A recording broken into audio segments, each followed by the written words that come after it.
नमस्कार दोस्तों, स्वागत है आप सभी का ई नॉलेज टाइम में। दोस्तों 1012 मीटर लंबा टनल पहाड़ों को काटकर उसके बीच से रिकॉर्ड समय में मात्र 26 दिनों में एल&टी ने बनाकर एक नया कीर्तिमान स्थापित किया है।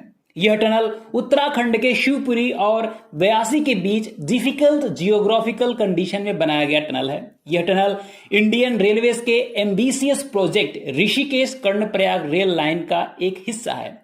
Rishikesh Karnaprayag rail line project का टोटल लेंथ 125.20 किलोमीटर है, जिसमें से 105.47 किलोमीटर का लेंथ टनल से होकर जाएगा, जो होता है लगभग 84% ऑफ टोटल लेंथ। इस पूरे प्रोजेक्ट का जो एस्टिमेटेड कॉस्ट है वह है 16,216 करोड़ रुपए। यह प्रोजेक्ट स्ट्रेटेजिकली बहुत इंपॉर्टेंट है क्योंकि यह हिमालय के गढ़वाल रीजन को कनेक्ट करेगी, जो चाइना को काउंटर करने में हेल्प करेगी। इसके अलावा यह रेल लाइन चार धाम को एक बेहतर कनेक्टिविटी प्रदान करेगी। तो दोस्तों आइए जानते हैं कि क्या है इंडियन रेलवे का ambitious project Rishikesh Karnaprayag line project.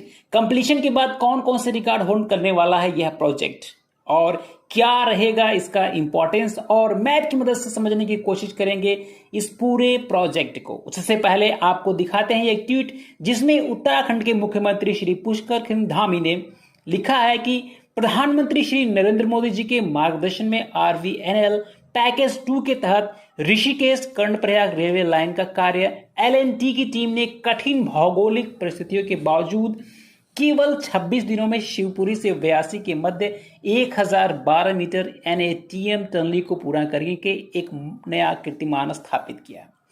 जी हाँ, यह अपने आप में एक रिकॉर्ड मेकिंग वर्क है। तो दोस्तों आइए जानते हैं ऋषिकेश कर्णप्रयाग रेलवे लाइन के बारे में। तो दोस्तों ऋषिकेश से कर्णप्रयाग के बीच छोटी लाइन बिछाने के लिए 1927 के आसपास ही पहली बार सर्वेक्षण किया गया था। फिर 1976 से 77 में नॉर्दर्न रेलवे के द्वारा इस रेल लाइन का फील्ड सर्वे किया गया।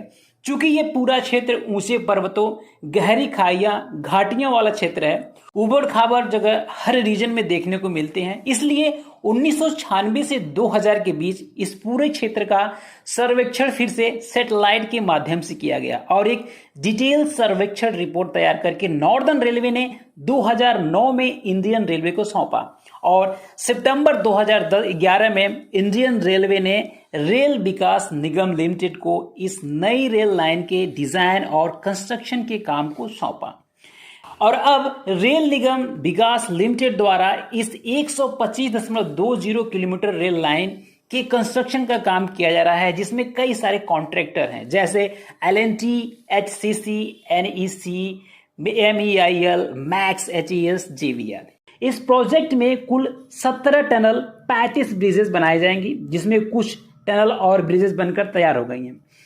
कुल 13 रेलवे स्टेशन होंगे इस रेलवे लाइन पर, जहां पर आप इस मैप में देख पाओगे। यहां पर यह है ऋषिकेश स्टार्टिंग स्टेशन है, मुनिकी रेती, शिवपुरी, मंजिलगांव, सकनी, देवप्रयाग, कीर्तिनगर, श्रीनगर, धारी, रुद्रप्रयाग, घोलतीर, गौचर और फिर आखिर में कर्णप्रयाग है। यहां पर आप देख पाओगे, यहां डिस्टेंस शो कर रहा है बाय रोड और बाय रेल। ऋषिकेश से देवप्रयाग, श्रीनगर, रुद्रप्रयाग और फिर कर्णप्रयाग।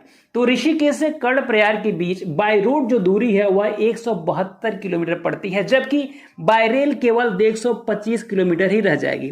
तो इसका एक यह भी इंपॉर्टेंस है कि वह बाय रोड जो दूरी तय करने में 6 से 7 घंटे का समय लगता है, वह बाय रेल कम होकर मात्र 2 घंटे के आसपास ही लगेगा। तो दोस्तों ऋषिकेश कर्णप्रयाग रेल लाइन को बनाने की जो एस्टिमेटेड कॉस्ट है वह है 16,216 करोड़ रुपए। दिसंबर 2024 तक इसको कंप्लीट करने की अवधि निर्धारित की गई है, और जिस स्पीड से कार्य किया जा रहा है हो सकता है कि समय से पहले ही प्रोजेक्ट को कंप्लीट कर लिया जाए। तो दोस्तों आइए जानते हैं इस प्रोजेक्ट के इंपॉर्टेंस के बारे में।